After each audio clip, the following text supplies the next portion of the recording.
Welcome back to the Social Media Millionaire Podcast, episode 4, the $1 Million Content Plan.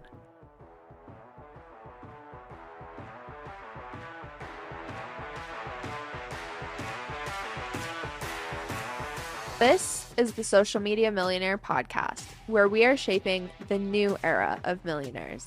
This podcast is the first podcast exclusively for the modern CEO who is scaling $1 million, dare I say, $1 billion businesses with organic social media.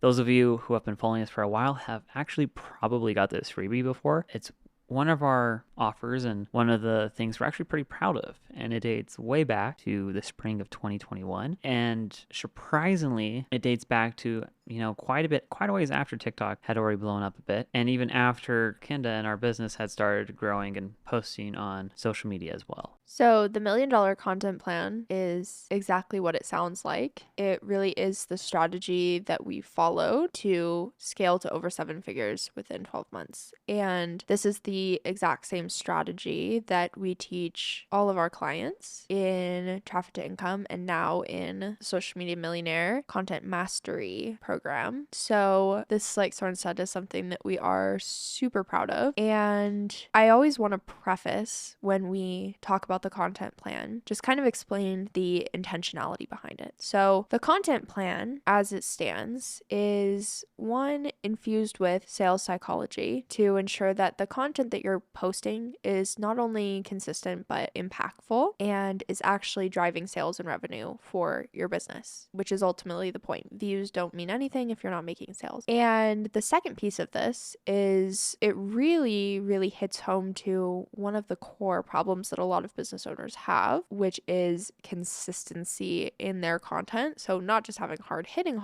content, but also having content that's super consistent and doesn't take a lot of time for them to create. So leveraging this strategy, we really are able to create so much content in about 2 hours per week for our business. And it makes it a very simple and repeatable process, especially for people who don't want to spend all of their time creating content. They want to run their business, be the CEO, but they also don't want to spend money on things like ads or having to do a ton of podcast promotion or PR pushes. This is a really great way for business owners to take control of the revenue in their business and really be able to calculate exactly what input into their content is going to be necessary to create the revenue and the results that they really want to see. And this all stems from this repeatable framework that we've developed that no matter how the algorithm, changes, you can adapt this framework to whatever content you're producing at the time, which is really amazing. Yeah, it really spans across industries. We've been able to adapt this content plan to people that are social media managers, web designers, people that are in the online space, as well as people that are not super familiar with the online space, people like lawyers and physical therapists and things of that nature that are typically not online based. So it's been a really phenomenal way for our clients, regardless of industry, to be able to really tap into and understand and leverage sales psychology in their content, specifically their short form content, and really be able to drive consistent leads and revenue in their business.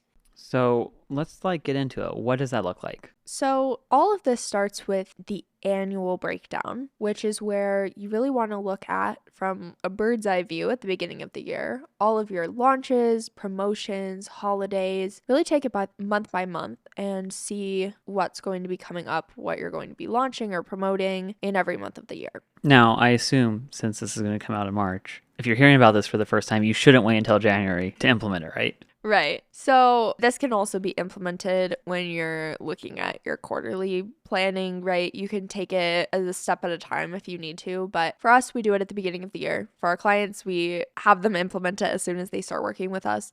So really looking at an annual breakdown of what their revenue targets are, how they're going to hit those revenue targets, what their sales goals are for every month, what specific offers they'll be promoting or launching, and connecting that to then the monthly breakdown, which is where we really dive into ensuring that their content is super aligned with the offers that they're actually selling. So this answers one of the core questions that we get asked very commonly, which is, how do I promote my offers? How do I talk about my offers on social media? How do I promote my offers if I'm selling multiple offers at the same time? How do I talk about it? And the short answer is you don't. You don't talk about your offers. You highlight the outcomes. You talk about how they can help people. Yes, you talk about the transformation. Well, and like the transformation, the outcomes, all of that plays into, as we've discussed prior, it plays into the different buyer types and how those psychologically attract certain types of buyers. Right. And so with that monthly breakdown, I tell our clients this. It's kind of a copy paste of what you're actually teaching in your programs, what you're actually providing for your clients, right? Look at the pillars or the elements of your offers. And like I said, copy paste. Now, the difference here, because I know I'll get this question, on social media, you're teaching people what to do. In your offers, you're showing them how to do it. Or if you're a service provider, you're doing it for them. So with that copy paste, just for an example, if the pillars of our offers are passive income and leveraging Pinterest and sales psychology, then February might be passive income. March might be sales psychology. April might be Pinterest, right? So you're assigning those big overarching themes that you have within your offers to a month.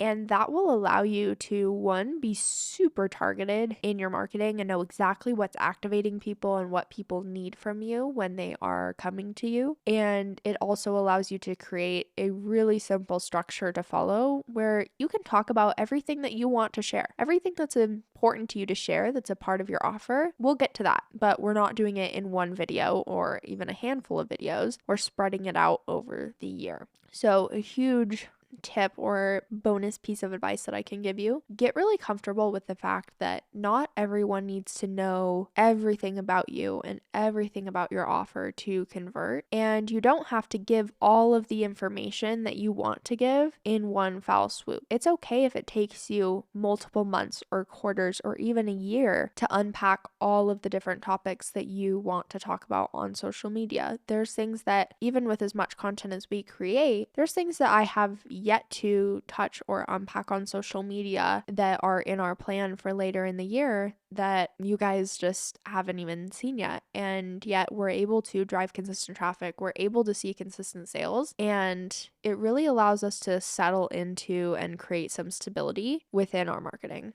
Well, and here's the thing that you didn't mention that I think you just can't not mention when it comes to the benefits of planning your content out for the entire year. One of the biggest challenges that creators face, creator operators, content creators, business owners that create content, the biggest challenge that they face over time is burnout. And the other thing that they face is they'll notice that their content is really good for 3, 4, 5, 12, a year, however many months or a year, no matter how long it is. And then their views just drop. And a lot of the times they'll blame it on the algorithm. But if you change the algorithm with audience and you look back at their content, they make the same type of video straight for a year. And eventually the audience is going to get tired of watching that type of content. So when you plan out your content for the entire year and the topics you're going to talk about and how you're going to frame everything, it really makes you think strategically about how you want to benefit your audience and your customers. And by doing that, you can do two things. You get that added benefit to your entire business, but two, you also can come up with different ways where you can change the type of content kind of that you're making. That way you're not facing the burnout mentally of doing the same thing over and over and over again. Right. You already have the intentionality mapped out. You have all the structure there. And so then when it comes down week to week, which we haven't quite gotten there yet, but when it comes to that weekly content creation, you're not in a place where you're batching content for the entire month. And so you're kind of getting burnout and tired and it's just you're posting because you feel like you should. It leaves a lot of room for that creativity and for curating different types of deliveries without being in the mode of just posting ideas as they come to you and being super sporadic with your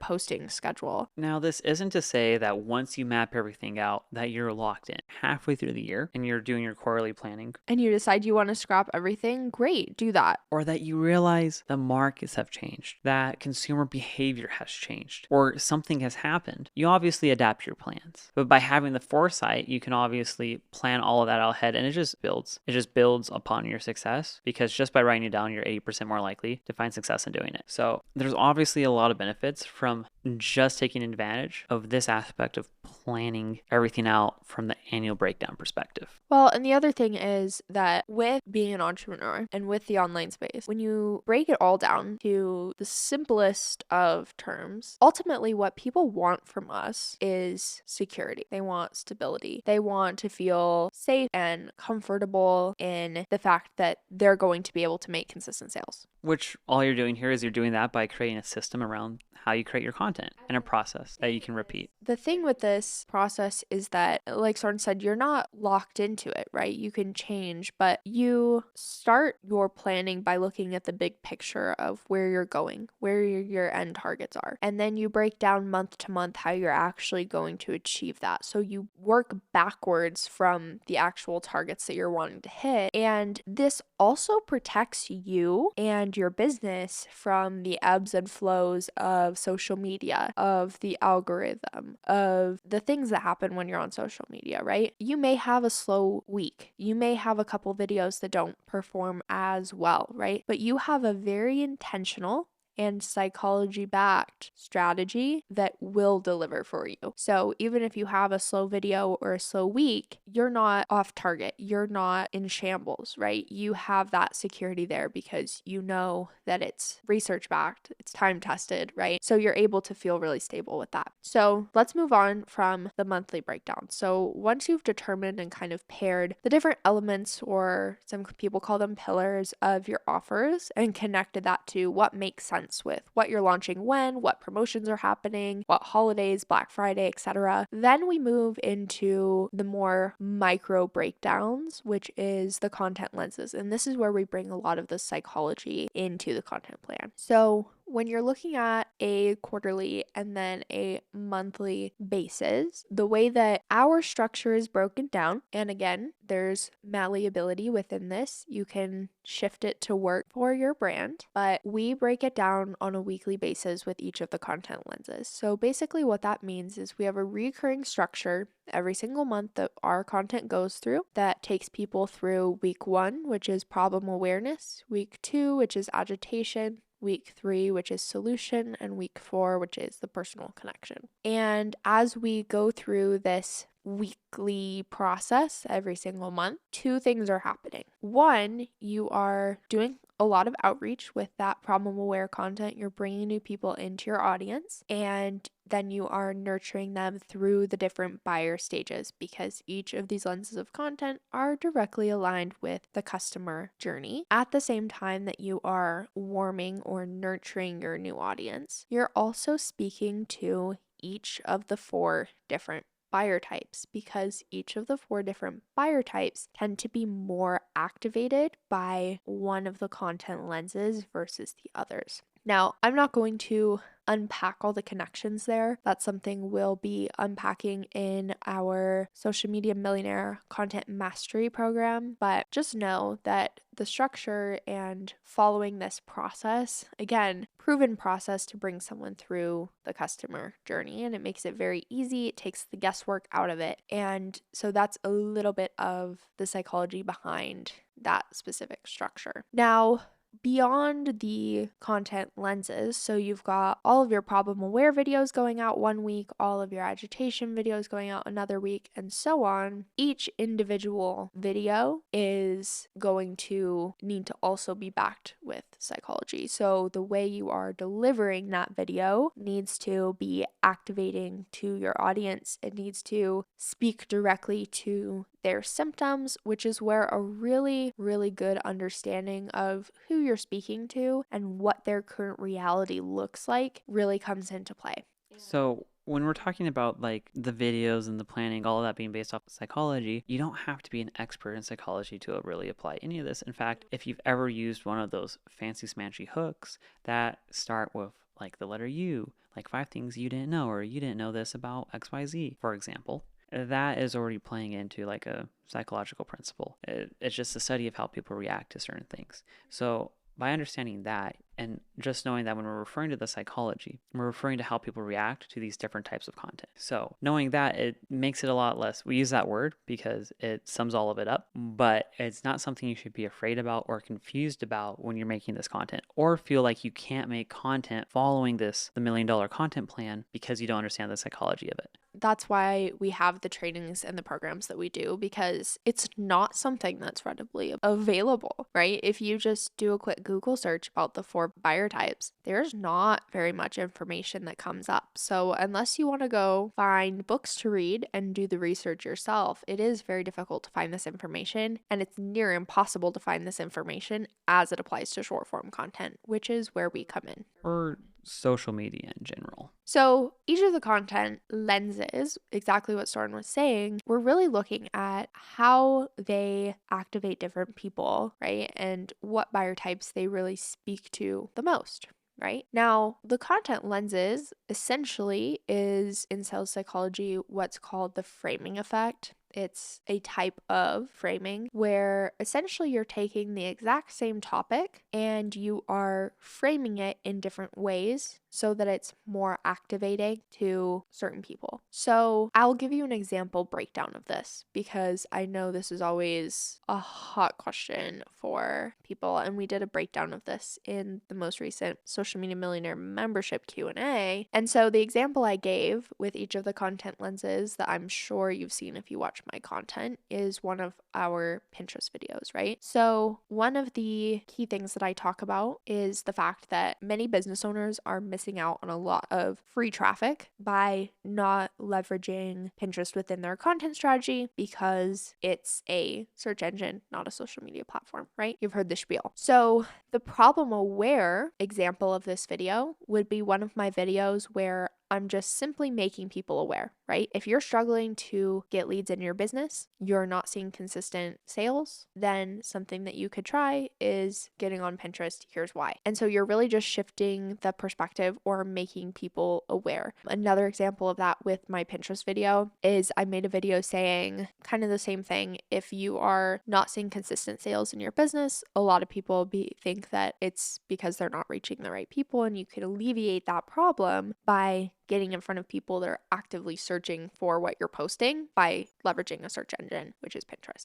So that's a problem aware video, right? I'm taking their current reality and their symptoms and I'm connecting it to what it is that I want to make them aware of, essentially. So I'm creating an aha moment for them, which is tapping into another principle of sales psychology. And I'm really leveraging and creating authority for myself because I'm able to answer a question and solve a problem for them that nobody else has been able to, right? So that's the problem aware lens on that. To take that same topic and run it through an agitational lens, that would be something like, this is the number one mistake you're making in your marketing strategy. And then my mistake that I would be talking about is not using Pinterest, right? So I really said the same thing. I gave them the same information, but I framed it a little bit differently, which is going to activate people differently based off of what they're attracted to. And then the same goes for running it through the solution lens. I can again take the exact same information, but I can connect it to a result or an outcome. So I could say, like my videos I've made in the past where we say Pinterest makes $30,000 in revenue every month for our business, right? So I'm leading with the result and still giving that awareness, still going to connect to people's symptoms, which is that they're not seeing consistent sales, but I'm delivering the exact same piece of information just through a different lens, framing it in a different way. This really helps you, create more content on less ideas. And, when you're talking about that burnout, that creative burnout, this can really help with that because with one idea, you can recreate it in so many different ways that can audience so much. And on top of that, there's so many customers where if you just made it, for example, a problem aware piece of video based off of one idea, that might activate some people to become clients and customers, but you're going to miss out on so many other people because it just didn't hit them with quite the right message to activate them to make that leap, make that decision, and become a customer. Which is why you use the different lenses. The other thing that's worth mentioning is that the strategy is very activating because you're not just taking education tips and tricks, coming up with random video ideas and kind of plopping some facts into your audience's lap, right? You're actually tapping into their current reality and providing a solution, challenging the way that they think, really standing in your values and leaning into the moral side of your industry, right? That's something that's a really big thing right now is people are really starting to speak out against the unethical things that are happening in the online space. And so really stepping into and claiming those moral issues that are important to you, really empathizing with where people are currently at in their journey is going to be so much more activating and is going to actually make people want to work with you. Just throwing a tip or a trick at them on TikTok, it doesn't make people want to work with you. Again, you have to realize what you're doing. For example, if you're just throwing a tip or a trick that you Googled up on the internet, well, guess what? Anyone else can read that tip or a trick and throw it up on the internet. In fact, in your niche, and of course, always look at your niche, but a lot of people already do that. So unless you're going to be the best and come up with a really creative skit or a really creative background or really high quality and do something better than what all the other creators are doing, you're wasting your time and your audience's time. So that's what you really have to think about, and you really have to analyze outside of the content plan is what's going on in the space that you're creating content. Don't overthink it, and obviously start somewhere, but you just have to realize if you're reading off a tip or a trick or something very general like that, there's probably someone doing it better than you. So you have to figure out what differentiates yourself. You have to be authentic. You have to bring your A game, and you have to put more effort in. You have to make your beer better than the other guys. A lot of people like to talk about how you focus on how you make your beer taste better. Anyways. How interesting. But that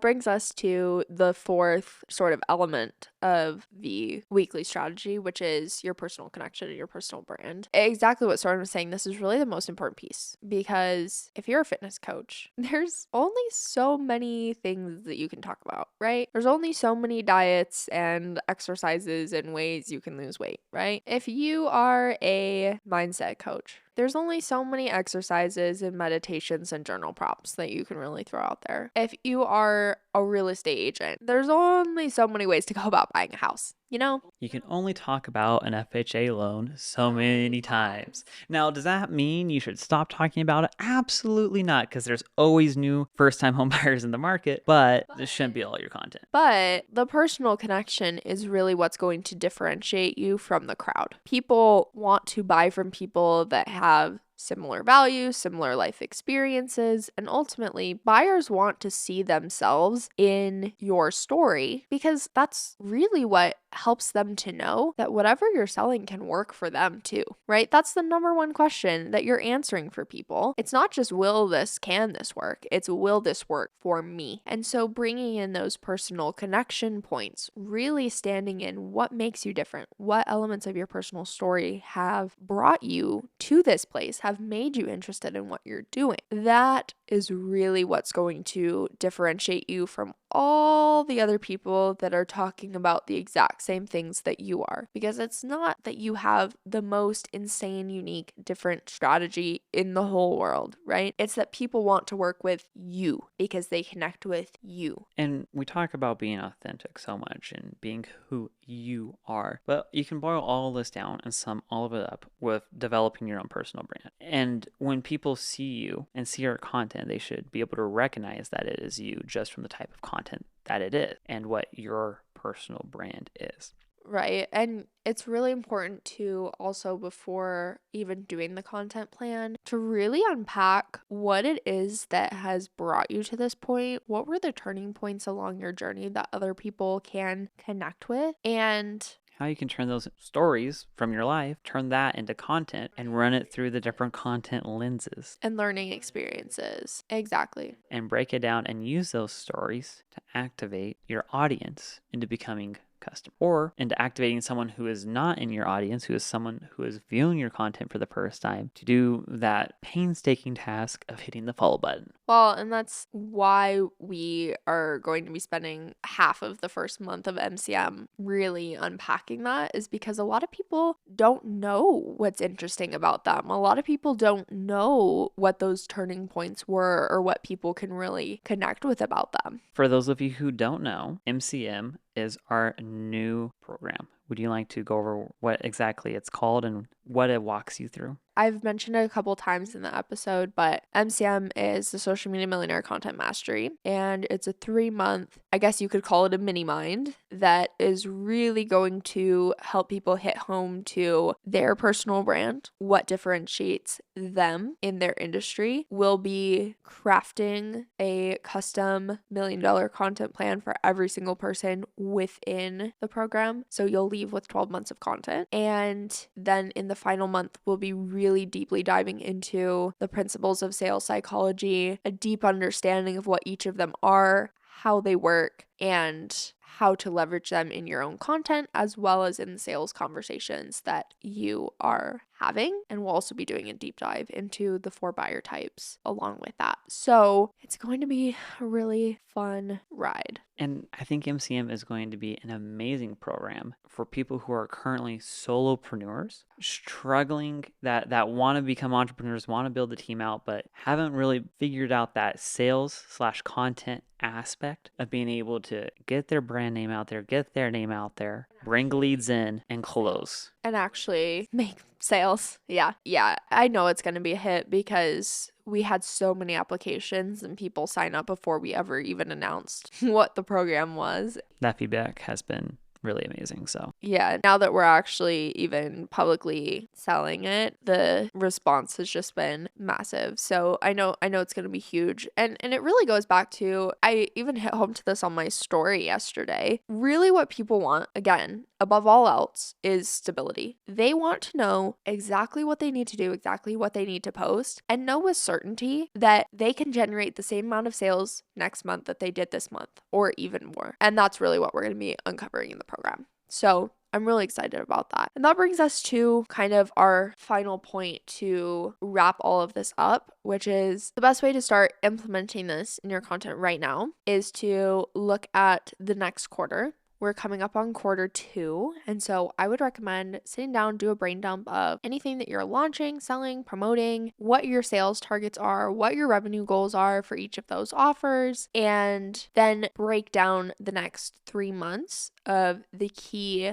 concepts that you want to discuss that align with your offers and test it out. You can grab the viral content formula linked in the show notes, linked part of the Millionaire Archives, and you can really start using some of those scripts and some of our philosophies to get your videos performing better, start reaching more people, bringing them into your community, and try it out. So that is it for the 4th episode of the Social Media Millionaire podcast. If you haven't already, give us a follow on social media, Kenda.Laney and Soren.Laney. If you're looking to work with our company, Laney Media, you can find us at www.laneymedia.org. If you would like to see these sales principles and tactics being employed, go over to Kenda's Instagram where you can see these principles being employed on the daily using the same sales psychology tactics that we walk through in the episode in our own content.